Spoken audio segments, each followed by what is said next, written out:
dia, amados. Graça e a paz, Senhor Jesus Cristo. Vamos seguir então o nosso estudo. Nós estamos estudando a carta de Paulo aos Romanos. Essa carta tão impressionante que Deus usou ao longo da história. Isso é interessante pensar, né? Tantas gerações, mais de 2000 anos de história da igreja. E esse livro permanece, essa carta permanece, e Deus usando para salvar tantas vidas, para regenerar tantos corações, para edificar tantas igrejas. Reforma protestante, nós colhemos os legados hoje daquilo que foi um avivamento impressionante. Os princípios, né, o retornar para as Escrituras, e essa carta foi decisiva na vida de grandes homens, como Lutero, né, Calvino, os reformadores. Então, sem dúvida nenhuma, meus irmãos, a carta de Paulo aos Romanos é uma carta fundamental para nós nos debruçarmos sobre ela, nós pararmos para tentar compreender ela e assim sermos alimentados na nossa fé. Nós estamos no capítulo 7, nós encerramos o 6 na semana passada, que falava exatamente a respeito da santificação que decorre da justificação. E antes de entrarmos aqui então no texto, vamos orar mais uma vez, vamos buscar o Senhor, para que possamos aprender e compreender a sua palavra. Oremos. Pai Celestial, nós te louvamos e te adoramos, tu és o Deus soberano, Deus Criador, Deus majestoso, Deus de graça, Deus de misericórdia, Deus que acolhe pecadores. Te bendizemos nessa manhã, Pai.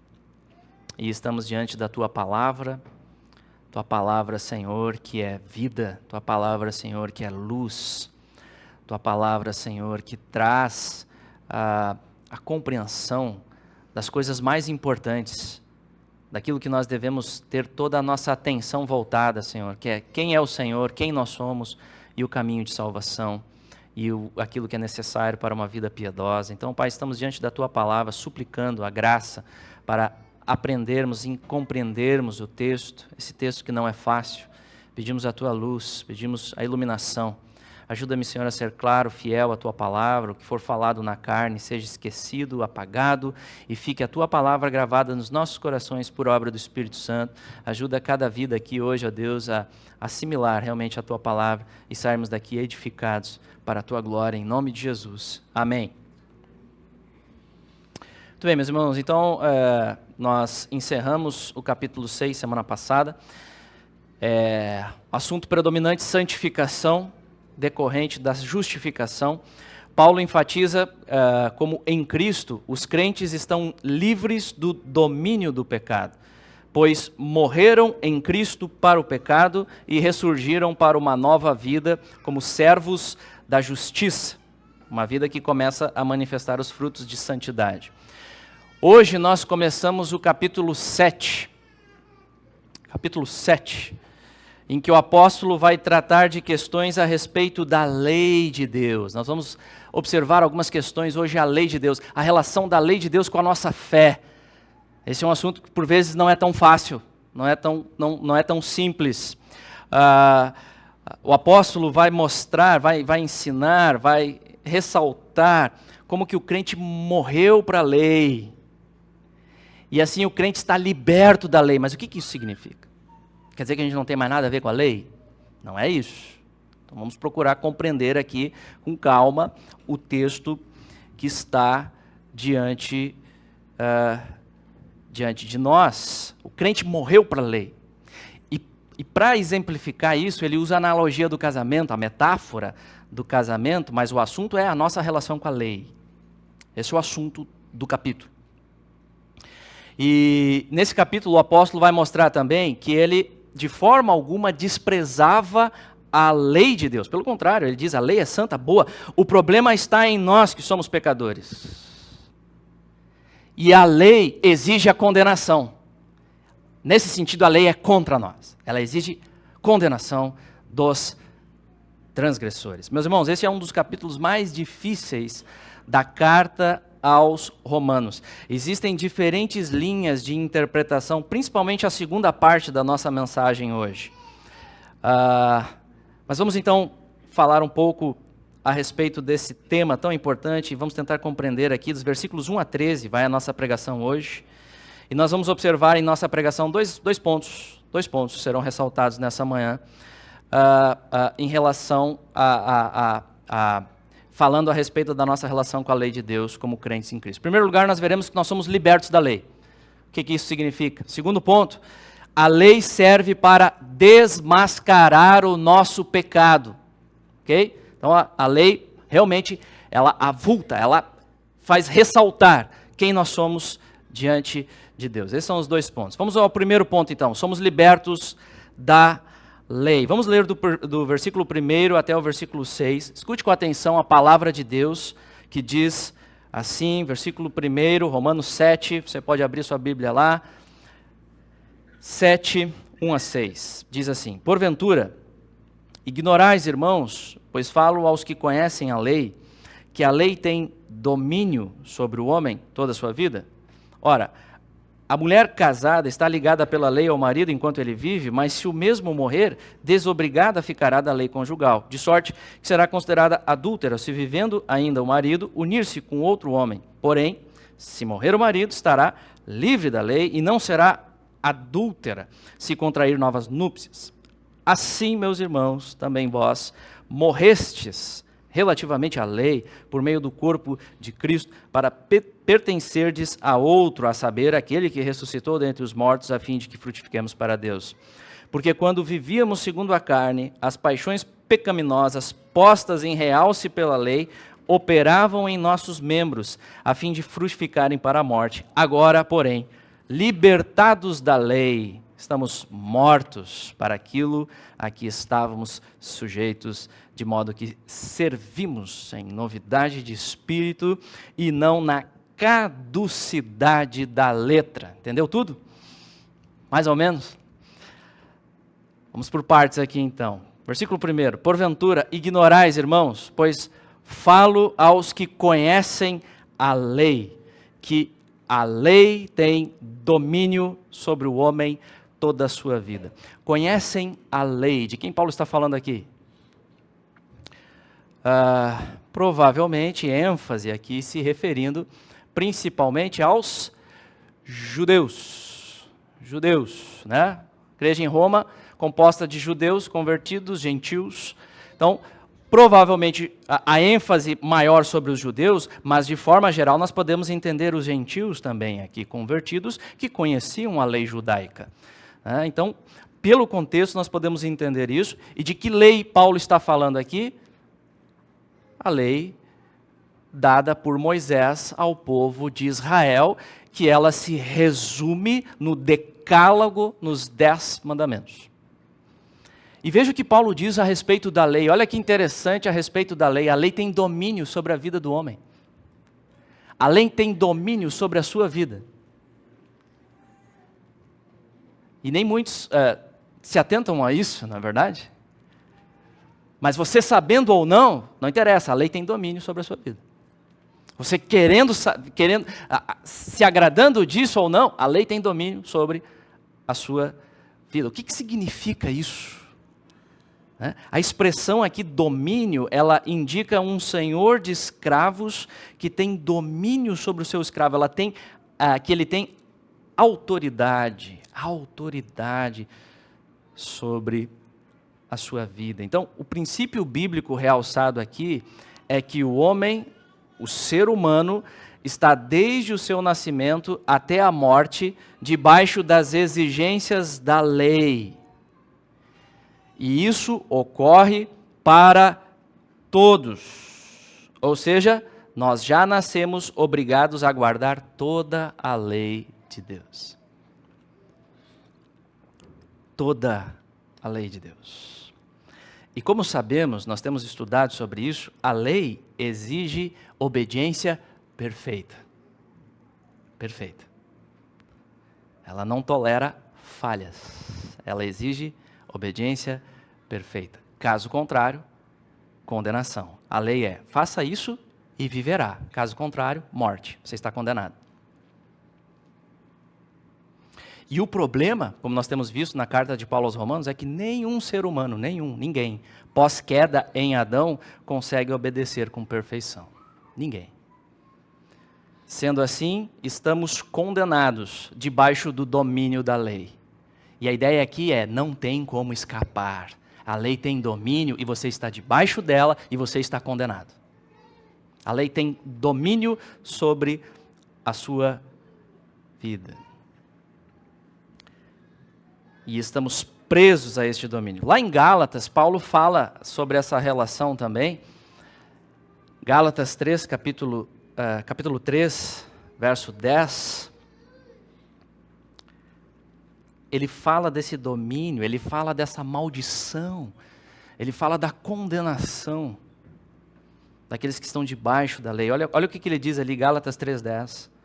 Todos quantos, pois, são das obras da lei, estão debaixo de maldição, porque está escrito, maldito todo aquele que não permanece em todas as coisas escritas no livro da lei para praticá-las.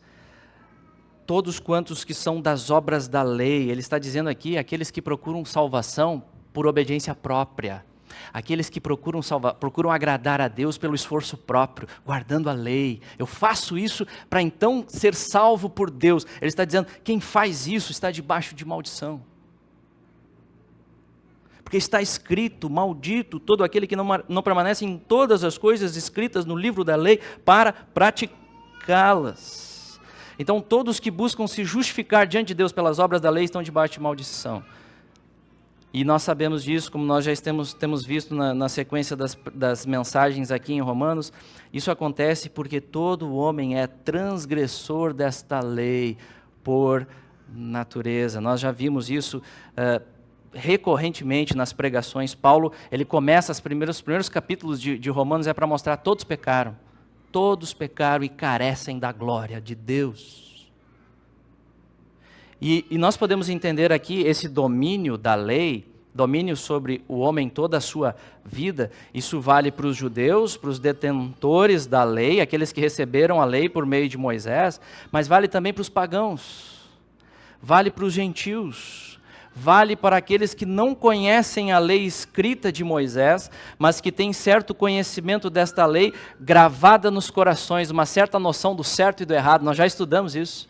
Já estudamos isso lá em Romanos capítulo 2, versículos 14 a 15. Você perdeu, vai lá na internet, pega, está lá a pregação, né, que nós tratamos a respeito disso, onde ninguém escapa desta condenação debaixo da lei de Deus. E Paulo está dizendo aqui que a única coisa que pode nos libertar das demandas da lei é a morte.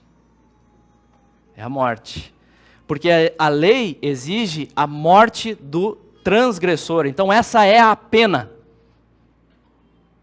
Se a pena for cumprida, estamos livres. Se a pena for cumprida, estamos livres. Então é nesse sentido que o apóstolo vai destacar aqui a nossa libertação. A libertação dos crentes do domínio da lei, da condenação da lei, por meio da morte de Jesus Cristo em nosso lugar na cruz, pagando a nossa pena, a pena que a lei exige. E para explicar isso, Paulo usa uma ilustração, uma analogia sobre o casamento. Ele diz ali no versículo 2, ora, a mulher casada está ligada pela lei ao marido enquanto ele vive, mas se o mesmo morrer, desobrigada ficará da lei conjugal, de sorte que será considerada adúltera, se vivendo ainda o marido, unir-se com outro homem, porém se morrer o marido estará livre da lei e não será adúltera se contrair novas núpcias. Ou seja, a lei conjugal, ele usa essa metáfora, a lei conjugal, a união matrimonial é válida enquanto vivem marido e mulher. O casamento se estabelece pelo pacto entre marido e mulher. Mas se um dos cônjuges morre, o outro que permanece vivo não está mais debaixo desse vínculo, está livre. E perceba, o propósito do apóstolo aqui é ilustrar a nossa relação com a lei. Sobre o assunto casamento, divórcio, outros textos da Escritura devem ser considerados. O ponto aqui é a nossa relação com a lei à luz desta metáfora. E ele está dizendo que nós, crentes em Cristo, morremos para a lei por meio da morte de Cristo e por isso estamos livres. Pastor Hernandes Dias Lopes, ele explica essa questão da metáfora. Ele diz o seguinte: na metáfora do casamento, o marido morre e a esposa casa-se novamente.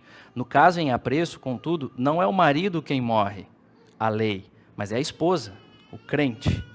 O crente morre ao identificar-se com Cristo na sua morte. Assim como a morte do marido liberta a esposa do vínculo matrimonial, existe uma morte por meio da qual somos libertados da lei, pois pela morte de Cristo recebemos a nossa libertação de todas as exigências da lei.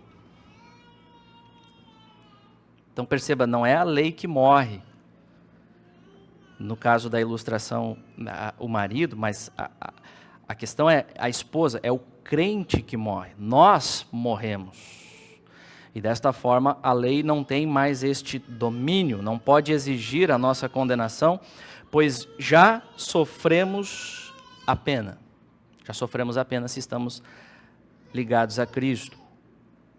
E isso fica claro no verso seguinte, que Paulo está falando sobre isso. Paulo explica essa metáfora que ele usou no versículo 4. Assim, meus irmãos, também vós, crentes em Jesus Cristo, morrestes relativamente à lei por meio do corpo de Cristo, para pertencerdes a outro, a saber, aquele que ressuscitou dentre os mortos, a fim de frutifiquemos para Deus. Então, a lógica do ensino de Paulo aqui é a mesma do capítulo 6. Como que nós morremos para o pecado? Por meio da morte, unidos a Jesus pela fé, nós estamos mortos para o pecado. A condenação do pecado, o efeito do pecado, né, isso é em Cristo, é a nossa unidade com o Senhor Jesus. E nós vimos então que o crente unido a Cristo pela fé, o pecado não tem mais o mesmo efeito sobre nós, os que cremos. Então, da mesma forma, Paulo está falando aqui, o crente morreu para a lei, e assim não está mais debaixo do seu domínio, que exige a nossa condenação. A lei que condena já não tem mais esse efeito, porque a pena já foi paga. Nós já morremos. Ela já foi paga em Cristo Jesus. E por que isso acontece? Como que isso acontece, meus irmãos? Isso acontece porque existe o Evangelho, o bendito Evangelho, as boas novas, as boas notícias, de que os seres humanos são pecadores, são transgressores, mas Deus, por graça, quis enviar o seu amado Filho, quis salvar os seus eleitos antes da fundação do mundo, e para isso envia o amado Filho Jesus Cristo. Jesus vem, Jesus se encarnou, é o verbo de Deus que se fez carne, ele é o próprio Deus entre nós, ele se faz carne, ele vive uma vida perfeita como homem, porque quem transgrediu foi Adão, homem. Então, a obediência precisava ser feita por um homem, e Jesus se faz carne, Jesus se faz como um de nós, ele vive. A lei que nós quebramos, Jesus não quebrou. Jesus obedeceu todas as demandas da lei diante de Deus, e ele fez isso em nosso lugar. Essa é a essência do Evangelho, esse é o entendimento maravilhoso do Evangelho. A lei que você não consegue obedecer, que você quebra ela diariamente, Jesus nunca quebrou. Nunca quebrou. Ele obedeceu ela com perfeição, e ele viveu uma vida perfeita, ele nunca pecou. Não se achou, hoje o Cordeiro sem mácula que foi entregue no Calvário. Então ele obedece com perfeição, e não apenas isso, ele então se entrega na cruz. Ele não precisava estar lá, não deveria estar lá, ele não tem pecado. Mas ele faz isso em nosso lugar, e lá ele paga a pena, ele é crucificado, ele derrama o seu sangue, a condenação é derramada sobre ele, a ira de Deus por nossos pecados é derramada sobre ele, e ali no madeiro, Jesus, prestes a morrer, ele brada, está consumado. tudo que era exigido da lei que condenava o pecador está pago, está quitado, foi feito, não precisa mais nada, foi feito. É por isso, meus irmãos, que é através do Evangelho que nós podemos ser livres do domínio da lei que condena pecadores. É nesse sentido, então, que nós morremos para a lei e não estamos mais debaixo de sua condenação, sujeitos às suas exigências e demandas da lei para obtermos salvação, pois Jesus já cumpriu, ela já foi perfeitamente obedecida por Jesus em nosso lugar. Paulo explica isso também lá em Gálatas capítulo 3, versículo 11 a 14,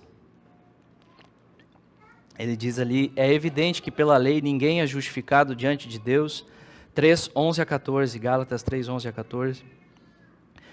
É evidente que pela lei ninguém é justificado diante de Deus, porque o justo viverá pela fé. Ora, a lei não procede de fé, mas aquele que observar os seus preceitos, por eles viverá. Então, ele deixa bem claro, né? A lei não procede de fé, a lei exige perfeição. Aquele que observa os seus preceitos, viverá. Cristo nos resgatou da maldição da lei, fazendo-se Ele próprio maldição em nosso lugar, porque está escrito: maldito todo aquele que for pendurado em madeiro, para que a bênção de Abraão chegasse aos gentios em Jesus Cristo, a fim de que recebêssemos pela fé o Espírito prometido. Então, agora, por meio da morte de Cristo, estamos livres, seguindo a metáfora que Paulo utiliza aqui, do casamento, estamos livres para pertencermos a Cristo, o nosso noivo perfeito. O noivo perfeito, que ressuscitou dentre os mortos, e assim vivemos em novidade de vida. Fomos comprados pelo sangue do Senhor Jesus Cristo para pertencermos a Ele, sermos completamente livres da condenação da lei, livres do domínio do pecado, já vimos, e agora livres da condenação da lei, porque nós fomos comprados, e hoje nós pertencemos ao noivo perfeito, à igreja amada, unindo-se ao noivo, a igreja comprada pelo bendito sangue que foi derramado no madeiro. E Paulo diz assim: agora pertencemos ao noivo, agora nós frutificamos para Deus, nós temos uma nova vida. E nos versículos 5 e 6, avançando no nosso texto, Paulo faz um contraste da antiga vida, escravizada pelo pecado, debaixo do domínio da lei, com a nova vida em Cristo. Olha o que ele diz ali no versículo 5. Porque quando vivíamos segundo a carne, as paixões pecaminosas postas em realce pela lei, operavam em nossos membros, a fim de frutificarem para a morte. Agora, porém, libertados da lei, estamos mortos para aquilo a que estávamos sujeitos, de modo que servimos em novidade de espírito e não na caducidade da letra. Então, antes, vivendo segundo a carne, debaixo do domínio do pecado, as paixões pecaminosas reinavam e eram postas em realce pela lei, como Paulo está destacando aqui. A nossa incapacidade de obedecer esta lei por nós mesmos. E operavam em nossos corpos, frutificando para morte, porque o salário do pecado é a morte. Agora, porém, contraste. Libertados da lei e também mortos para o domínio do pecado, estamos livres para servir o nosso amado Senhor, nosso Redentor, Jesus Cristo. Ele diz: de modo que servimos em novidade de espírito, ou seja, capacitados pelo Espírito Santo, não na nossa força, mas capacitados pelo Espírito Santo, que agora habita o crente em Jesus Cristo. Aquele que crê no Senhor Jesus Cristo é habitado pelo Espírito Santo e é capacitado a não ser mais dominado pelo pecado, como vimos, e a ser livrado da condenação da lei. E ele diz aqui a expressão, ele tem a expressão caducidade da letra. O que ele quer dizer com isso? A caducidade, o termo no grego traz a ideia de antiguidade, algo ineficaz. E nós podemos entender aqui referência a toda a ideia legalista. Essa caducidade da letra é a ideia legalista, é a ideia ineficaz de se obter salvação. E aí você busca, ou santificação também, né? Por meio de uma obediência externa da lei, centrado na letra. Obediência estrita ao código externo, minucioso, a letra somente, por esforço próprio, carnal, conforme, por exemplo, a tradição farisaica fazia. Os crentes em Cristo são diferentes. Agora libertos da condenação da lei, por meio de Cristo, começam a dar frutos de obediência à lei, não na própria força, mas pelo Espírito Santo, centrados em Cristo, assunto que inclusive será enfatizado no capítulo 8, a obra do Espírito Santo, capacitando o crente a esta obediência. Então, meus irmãos, é importante entendermos aqui, em resumo, a ideia de sermos libertos da lei não quer dizer que o crente agora não tem mais responsabilidade nenhuma de obediência à lei. Não é isso. Significa libertação da condenação da lei e também de toda essa busca por salvação, por obediência à lei. Fazer para poder merecer. É libertação disso. Não é isso. O cristianismo não é isso. Vida com Cristo não é isso. Então, é nesse sentido. E desta forma, agora o crente já salvo em Cristo, ele se volta para a lei com o objetivo de obedecer os mandamentos do Senhor à luz da nova aliança, não para obter salvação, mas como forma de expressar o seu amor e gratidão. Então essa é a verdade realçada aqui. Estamos libertos da lei, pois agora pertencemos ao noivo perfeito, aquele cujo fardo é leve, jugo é suave, pois nós somos capacitados por ele, por Cristo, a uma obediência que frutifica, ainda imperfeita sim, uma obediência ainda imperfeita, lutando contra a presença do pecado em nós, mas uma obediência que frutifica em amor pela presença do Espírito Santo em nós. Então, é nesse sentido que somos libertos da lei. Avançando, vamos observar o nosso segundo ponto, versos 7 a 13. Outro aspecto que Paulo enfatiza aqui da nossa relação com a lei, que diz respeito ao principal propósito da lei. Para que serve a lei? A lei de Deus que revela claramente o nosso pecado. Os próximos versos aqui, 7 a 13, nós vamos observar que Paulo faz uma espécie de defesa da lei. Como ele já estava sendo acusado de pregar a graça em detrimento da lei, em desfazer a lei de Deus, porque de certa forma Paulo parece que vem falando aqui de forma contrária à lei, parece que ele vem falando algo que, enfim, que a lei é ruim, pode dar a impressão disso, né, com um tom negativo, e alguns poderiam questionar, principalmente os judeus, mas Paulo, pera um pouquinho, Paulo. Você está falando que a lei é algo ruim? A lei é contra nós? A lei, no final das contas, é pecado? Ela é danosa? Nós precisamos ser libertos da lei? Que papo é esse, Paulo? De modo nenhum, Paulo vai falar. De modo nenhum, eu não estou falando mal da lei. O problema não está na lei, o problema está em nós, que somos pecadores. E aí ele explica isso na sequência do texto. E ele mostra que o principal papel da lei é desmascarar o pecado que está em nós. Ele diz ali no versículo 7, que diremos, pois, é a lei pecado? De modo nenhum. De modo nenhum. E aí vem a função da lei. Mas eu não teria conhecido o pecado senão por intermédio da lei, pois não teria eu conhecido a cobiça se a lei não dissera, não cobiçarás. A partir do versículo 7 aqui, a segunda parte do versículo, Paulo passa a narrar uma experiência na primeira pessoa, com os verbos no passado, você observou aqui? Mas ele vai para o pessoal agora, Paulo vai para o pessoal. Eu não teria conhecido o pecado, verbos no passado. Do que Paulo está falando aqui? Ele está falando de si mesmo? Paulo está falando de si mesmo, e aqui, meus irmãos, entram diferentes interpretações do texto. Diferentes linhas de interpretação são sugeridas e é difícil bater o martelo, é difícil, enfim, né, chegar a uma conclusão plena. Então, diferentes sugestões são dadas aqui. Uma das linhas de interpretação é que Paulo estaria usando a primeira pessoa aqui de forma retórica. E ele está falando aqui em nome do judeu, e representando o judeu de forma coletiva, representando todo Israel, todo o povo de Israel, e Paulo então está se incluindo aqui, está se colocando aqui como este judeu, e assim estaria fazendo referência como a entrega da lei por meio de Moisés, no final das contas significou não vida, mas morte, por destacar a desobediência deles. Então essa é uma linha de interpretação. Outros dizem que aqui Paulo estaria se referindo à sua própria experiência, mas narrando fatos acontecidos de sua juventude, lá na adolescência, como judeu, como fariseu, não regenerado, ao tentar obedecer à lei de Deus, percebeu a sua incapacidade. E outra possível interpretação, que eu pessoalmente entendo é que faz mais sentido aqui, Paulo narra a sua experiência pessoal. Paulo narra a sua experiência pessoal aqui, do seu processo de conversão.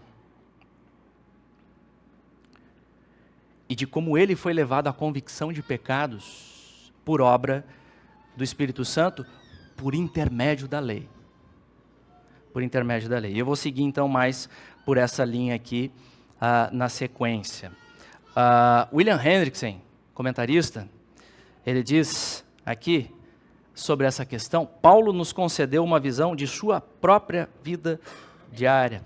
Ele nos propiciou um vislumbre de sua experiência, antes, durante e um pouco depois de sua conversão, falando especificamente aqui dos versos 7 a 13. E é interessante essa experiência de Paulo, porque, claro, guardadas as proporções, mas eu entendo que Paulo coloca essa experiência aqui, que serve como referência, em linhas gerais, para todo crente. Todo crente. Fala da experiência de todos aqueles que estão no processo de conversão, estão no processo de conhecer o próprio pecado, começam a ser despertos para a realidade interna de seus próprios corações. F. Bruce, também outro comentarista, diz aqui: a autobiografia de Paulo é a biografia de todo homem que se converte. Então é interessante isso. A autobiografia de Paulo é a biografia de todo homem que se converte. E assim Paulo então ressalta o propósito básico da lei, relatando a sua própria experiência. E o propósito da lei, que é revelar o pecado em nós de forma muito clara, levar a este convencimento, conduzir a este quebrantamento. Quebrantamento. A lei funciona como uma espécie de espelho da alma, é por ela que nós enxergamos quem realmente somos diante do Deus infinitamente santo.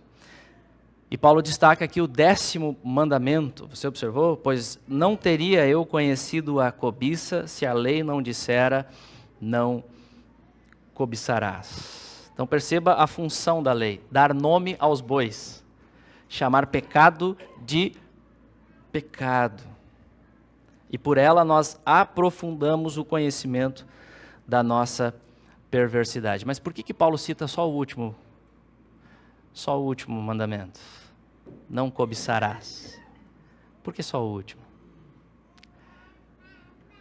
Penso que ele cita, meus irmãos, porque esse, dentre os 10, é aquele que destaca com maior clareza o pecado do nosso coração. Coração. Interior, algo íntimo. Os outros mandamentos, mal interpretados, de forma superficial, como faziam os fariseus, podem trazer a aparência de que estamos obedecendo a lei sem erro. Está tudo certo, estou cumprindo a cartilha, está tudo certo. Eu estou aqui recomendando a minha vida diante de Deus. Já o 10º mandamento confronta diretamente o coração. Porque é algo íntimo, é os intentos do coração, é o seu desejo pervertido, é o seu desejo desordenado. E ele mostra quanto a lei se aplica não apenas aos atos externos, às ações, mas às intenções do coração. Hernandes Dias Lopes diz também a respeito disso: os 9 primeiros mandamentos da lei são objetivos. Não terás outros deuses diante de mim, não farás para ti imagem de escultura, não tomarás o nome do Senhor teu Deus em vão, lembra-te do dia do sábado para o santificar, honra teu pai e tua mãe, não matarás, não adulterarás, não furtarás, não dirás falso testemunho. Todos esses mandamentos são objetivos e qualquer tribunal da terra pode legislar sobre eles, fiscalizá-los e condená-los, mas o 10º mandamento: não cobiçarás, é subjetivo, pertence à jurisdição do foro íntimo, e nenhum tribunal da terra tem competência para julgar o foro íntimo. A lei de Deus, porém, penetra como uma câmara de raio-x e faz uma leitura dos propósitos mais secretos do coração, trazendo à luz seus desejos pervertidos.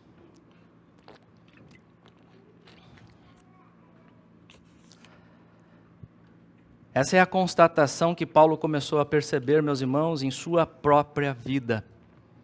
À medida que ele foi entendendo corretamente a lei de Deus pela iluminação do Espírito Santo. Aliás, essa interpretação correta, o Senhor Jesus no Sermão do Monte traz claramente.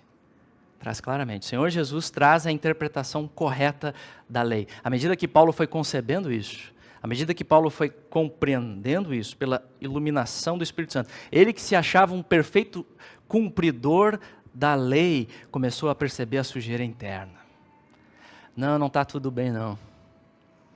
Não está tudo bem não. E esse processo é doloroso. Quebrantamento é doloroso. Não é agradável você ouvir: você está errado, você está pecando, você está transgredindo, você está em falha, você está faltando.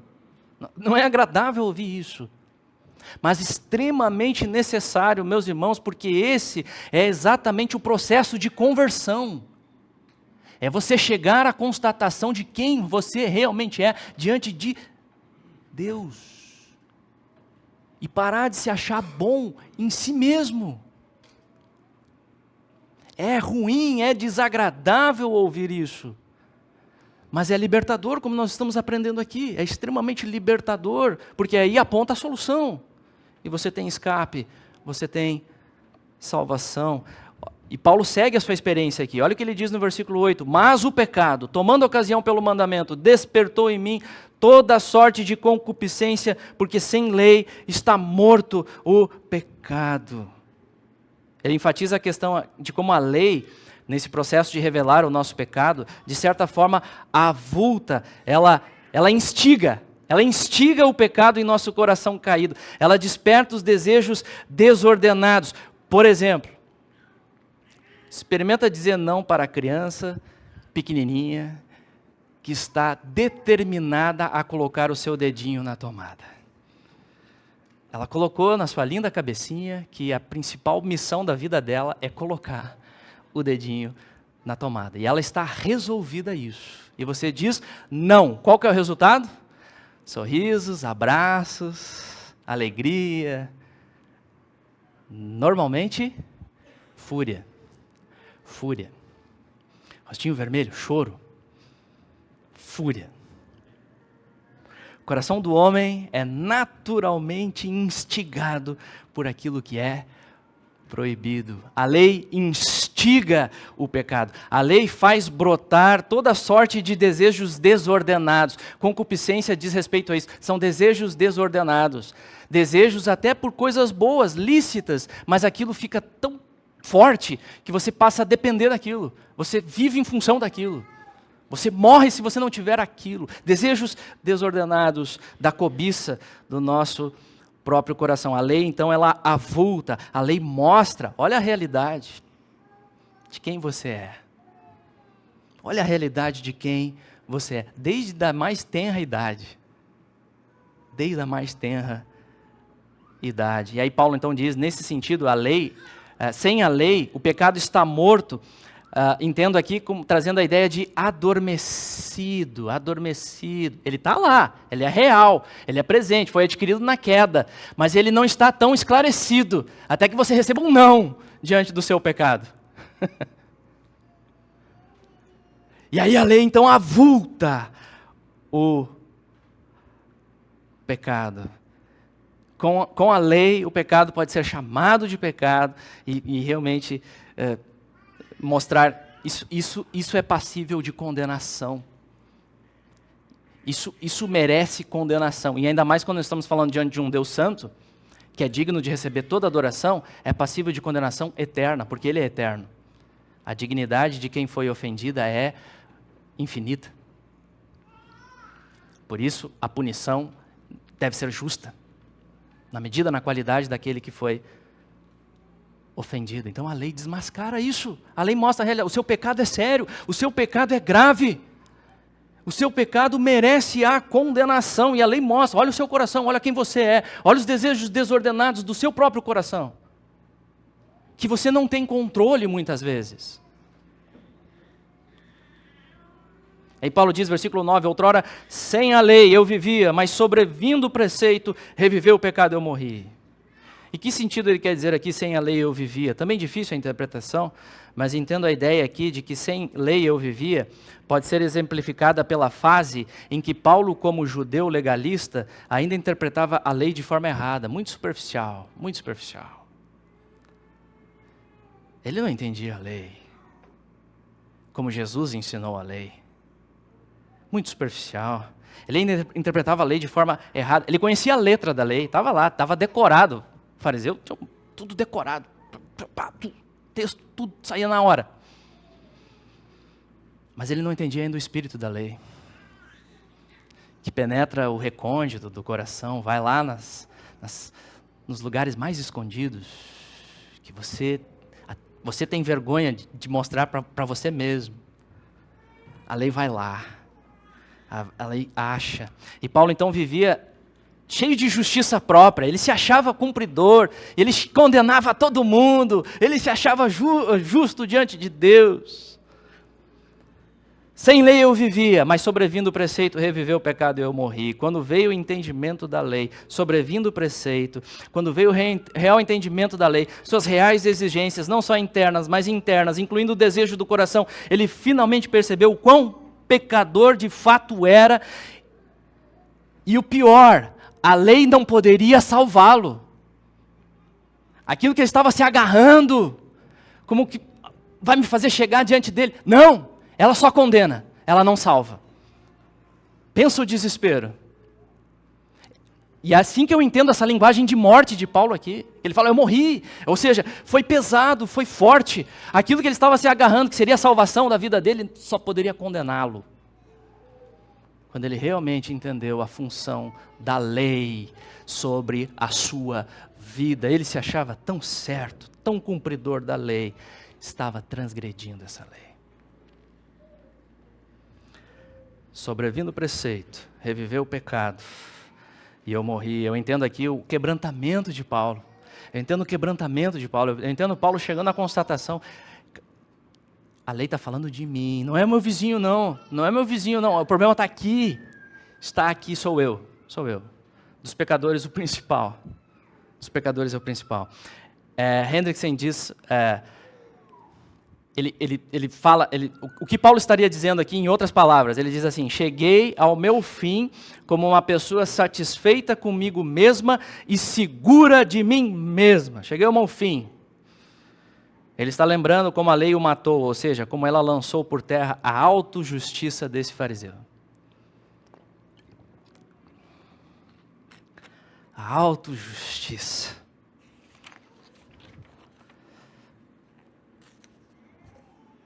E por quê? Por que ele chega a esse fim? Porque ele finalmente constatou que estava em falta em relação à lei de Deus, e a lei determina a morte do transgressor. A lei por si só não traz salvação, apenas determina a justa sentença, e a pessoa que se apega à lei, a pessoa que se apega ao legalismo, a pessoa que se apega a uma vida religiosa, para se salvar, ela está fadada ao fracasso, ela está fadada à condenação.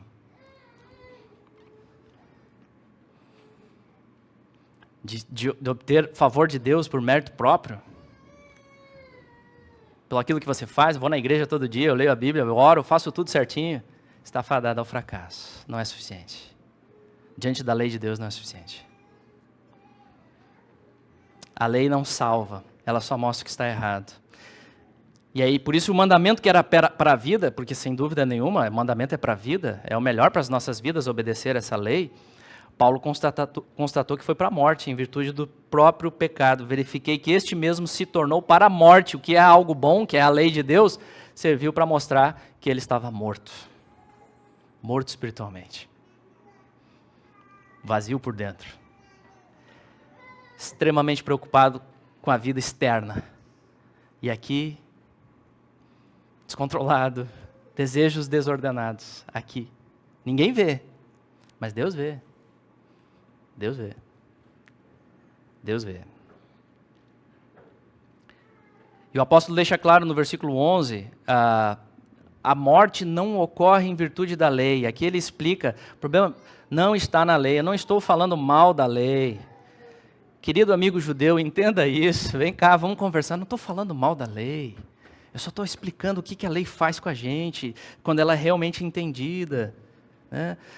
E o problema é o nosso pecado, e é o pecado que nos engana, não é a lei, é o pecado que nos seduz ao erro, é o pecado que promete felicidade ao você seguir por esse caminho, mas paga com morte. Aquele caminho que parece tão agradável, o caminho pecaminoso, o caminho errante, o caminho de você se entregar a uma vida pecaminosa, parece tão liberdade, né? Parece tão liberdade, é o caminho que paga com morte. É ele que engana, é ele que seduz, é o pecado que nos faz entender errado. Por isso ele ressalta aqui a virtude da lei, nos versos seguintes, por conseguinte, versículo 12, por conseguinte a lei é santa, e o mandamento santo e justo e bom.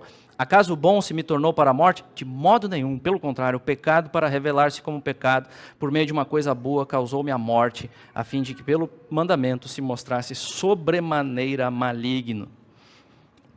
A lei é santa, o problema não está na lei, a lei é a expressão do caráter de Deus, santo, justo e bom. O problema é que nós, por natureza, não somos bons, esse é o maior problema. Deus é bom e você não é. E ele deve punir o pecador. Por isso a lei cumpre o seu papel de revelar plenamente o nosso pecado diante de Deus. E foi essa a constatação que Paulo teve. Está narrando aqui, como eu entendo, a sua experiência, através do entendimento correto da lei, corretamente aplicada à sua vida. Ele percebeu a malignidade do seu próprio pecado, a sua total incapacidade de cumprir a lei e, por consequência, incapacidade de se salvar por seu próprio esforço. Hendrickson diz assim: Paulo havia afirmado que o mandamento produziu morte, versículo 10, mas como é possível algo que é santo e justo e bom, versículo 12, produzir morte? Paulo responde, por assim dizer, não é o mandamento operando por si próprio que produz morte, é a transgressão do mandamento que faz isso. Portanto, em última análise, a causa real da morte é o pecado. O grave caráter do pecado torna-se evidente nesse mesmo fato, a fim de expor o pecador, ele faz uso de algo que em si mesmo é perfeito, a saber, a santa lei de Deus. A própria alvura, ou seja, a pureza moral e espiritual do mandamento de Deus, faz a negrura do pecado ser realçada o mais vividamente possível. E essa é a experiência que Paulo teve no processo de conversão, de começar a conhecer quem ele é diante de Deus. E isso foi uma experiência bem impactante, quebrantadora, dolorosa na vida de Paulo. Finalizando, meus irmãos, com algumas aplicações aqui à luz do que nós vimos nesta manhã, à luz destes 2 pontos que nós vimos sobre a relação, a nossa relação com a lei de Deus. Vimos então que a lei desmascara o nosso pecado, essa experiência dolorosa que Paulo teve, mas ao mesmo tempo graciosa, porque é a graça de Deus você ser trazido, você ser levado a essa compreensão de quem você é. Isso é graça de Deus. Isso é graça de Deus.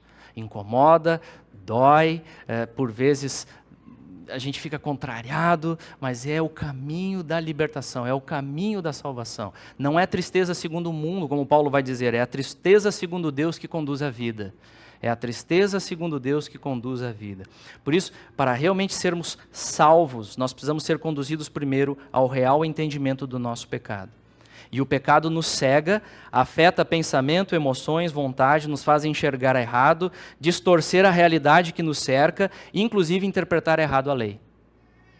Inclusive interpretar errado a lei, a ponto de nos acharmos certinhos, corretos. Usamos, por vezes, padrões para avaliação própria, superficiais. Por vezes se comparando aos outros, ao meu vizinho. Eu não sou tão ruim como o meu vizinho. Esse irmão aí com essa vida toda bagunçada, que coisa errada, não sei o que e tal, cheio de carregado por dentro. Ainda muita justiça própria, muita justiça própria. E não só isso, ideologias perversas, meus irmãos. Ideologia, antropologia distorcida, que mostra a realidade do homem de uma forma completamente equivocada, que você vê nas faculdades, você vê na mídia, uma antropologia perversa, que não diz quem o homem é, à luz das Escrituras. No final das contas, eu sou uma pessoa boa, o problema não está em mim, o problema é essa sociedade opressora, que me impele a fazer essas coisas todas. Mas no final das contas, eu não sou tão ruim não. E você se deixa levar por esse tipo de coisa que não tem nada a ver com o caminho da vida. O caminho da salvação. Sim, não é legal ouvir, mas é o caminho da verdade, amados irmãos, que nós somos pecadores. E aí Paulo está mostrando aqui, quando a graça vem, olha a graça chegando, e mostrando quem nós somos, a fim de nos libertar de nós mesmos. Olha a graça chegando, olha a graça penetrando o coração. Quando a lei, meus irmãos, quando o evangelho é pregado fielmente, quando a lei é pregada fielmente, com o entendimento correto, e esse entendimento vem à luz do Espírito Santo, o resultado é o que ocorreu aqui com o apóstolo Paulo. Peso, contrição, constatação da própria morte espiritual. Se é assim que se interpreta a lei, então eu a quebrei de todas as formas. Sou pecador, estou perdido. E agora o que resta para mim? Cristo. Só. Mais nada. Cristo. Essa é a realidade do coração. Essa é a realidade que nós precisamos ouvir desde da mais tenra idade. A criança que não consegue dominar ali os seus desejos desordenados, já é uma oportunidade de mostrarmos, sim, o nosso coração é assim, filho. Nosso coração é assim. Nós somos assim. Papai também tem dificuldade para obedecer. Vamos voltar para Cristo juntos agora? Vamos olhar para a cruz? Jesus morreu por estes também, que tem o coração com dificuldade para obedecer, que tem o coração que por vezes vem aquilo. Papai também tem luta, mas olha o que Jesus fez. Você não prega legalismo. Não, só não faça isso e deu. Entende? Você mostra, não, realmente, isso é errado. Isso brota do coração, filho. Isso está vindo do coração e isso não agrada o Senhor Deus. Mas nós não podemos resolver sozinhos, filho. Vamos voltar para o Evangelho agora? E aí você prega o Evangelho ali. Você prega o Evangelho. E agora, em Jesus, entregando a nossa vida para Jesus, pedindo para Ele, Espírito Santo na minha vida, me ajuda a obedecer. Por meio de Jesus, sempre centrado no Evangelho, sempre fugindo do legalismo, para não criarmos fariseus e não crescermos nisso, que é uma tendência do nosso coração. Mas é um processo doloroso, porém gracioso, e essa é a constatação que nós precisamos ter nas nossas vidas, meus irmãos. Você já chegou a essa conclusão? Você já chegou na sua vida sobre essa conclusão? De que você é esse pecador, de que você já transgrediu a lei de Deus em todas as formas e que você precisa de Jesus na sua vida. Se ainda não, leia a Bíblia. Leia a Bíblia, por vezes contra você mesmo. Não só se achando o herói, né? A gente gosta de ler lá, rei Davi, sou eu aqui, corajoso e tal. Muitas das vezes, nós somos os israelitas se escondendo naquela briga contra Golias, né? Não, você tem que ser igual Davi, lutar contra Golias. Nós somos os israelitas escondidos com medo. Jesus é Davi, derrotando o nosso inimigo e nos salvando. E através dele nós podemos ter coragem e seguir os passos do nosso rei. Então, esse entendimento, você já chegou a essa compreensão? Leia a Bíblia, ore a Deus por essa constatação, para você não ser enganado pelo seu próprio pecado, para você não ter um entendimento superficial da lei de Deus. Volte-se para a leitura da palavra, Ore pelo quebrantamento, ore por esse quebrantamento sobre a sua vida, um quebrantamento que nos esvazia de nós mesmos.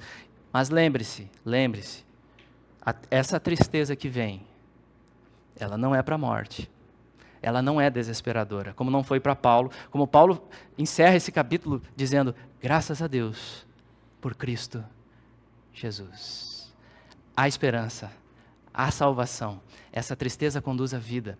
Essa tristeza mostra o que Deus está fazendo em você, o que Deus vai fazer, a obra que Ele opera por poder do Espírito Santo. Não é você, não vai ser você não, vai ser o Espírito. Quando o Espírito mostra, é esperança, é luz. O diabo vem para mostrar, não, você é assim mesmo e você está perdido, já era para você. É sem luz, é sem graça. Você está lá, você é assim para sempre e tal. Você não serve para ser crente. Essa é a voz do maligno. Do Espírito Santo, não. É sempre cheio de esperança. É quebrantador, é dolorido, mas é sempre cheio de esperança. Eu estou contigo. Eu estou contigo. E essa obra é minha. Dependa de mim. Ande comigo. Esteja com Cristo todos os dias, na dependência dEle. E é assim que nós crescemos, existe salvação. E o nosso ponto que nós vimos também nessa manhã, em Cristo somos libertos da lei. Nós vimos, isso não quer dizer que não temos mais nada a ver com a lei de Deus, mas isso quer dizer que nós não voltamos para a lei como caminho de salvação. Então nós devemos estar atentos a isso, porque uma das tendências do nosso coração é o legalismo realmente. É fazer por merecer. São os dois extremos do coração caído. Ou é libertinagem, ou é uma vida dissoluta, ou é uma vida religiosa. São os dois extremos que fogem do Evangelho. Paulo trata das duas questões. Parece que 1 Coríntios mais a questão da libertinagem, Gálatas mais a questão do legalismo. Então é o coração humano tentando fugir, mas o Evangelho é a solução. É o equilíbrio. É o equilíbrio da vida estar, sem dúvida nenhuma, no Evangelho. Nós fugimos do legalismo, voltando para Cristo, entendendo que nós fomos libertos da lei. Nós precisamos de Cristo para tudo nas nossas vidas, para a salvação, para a santificação. Nós dependemos do Espírito Santo. E assim pelo Evangelho aprendemos que Jesus obedeceu a lei por nós com perfeição. A lei não acusa mais, não é ira. Sofrimentos e dificuldades que passamos nesse mundo não é ira. Se estamos em Cristo, não. É um pai de amor tratando seus filhos. Por vezes vai doer, mas Ele sabe o que está fazendo. E nós devemos confiar nesse Pai que nos ama. Você tem desfrutado dessa liberdade na sua vida? Você tem desfrutado liberdade dessa condenação? Você tem desfrutado do fardo leve, do jugo suave que é a vida em Cristo? O Senhor Jesus disse, lá em Mateus 11, 28 a 30. Vamos ler juntos esse texto? Vinde a mim todos os que estáis cansados e sobrecarregados, e eu vos aliviarei. Sobre vós o meu jugo, e aprendei de mim, porque sou manso e humilde de coração, e achareis descanso para a vossa alma, porque o meu jugo é suave. Você tem se sentido cansado, sobrecarregado? Volte-se para Ele, volte-se para Cristo. Aprendei de mim. Ele é manso, Ele é humilde. Que obra bendita Ele realizou em nosso favor. Cruz bendita, ressurreição, não estamos sozinhos. Volte para Ele. Volte com o seu fardo, volte com o peso do seu pecado. Volte hoje, dobre o seu joelho e vá a Ele. Senhor, eu quero aprender de Ti.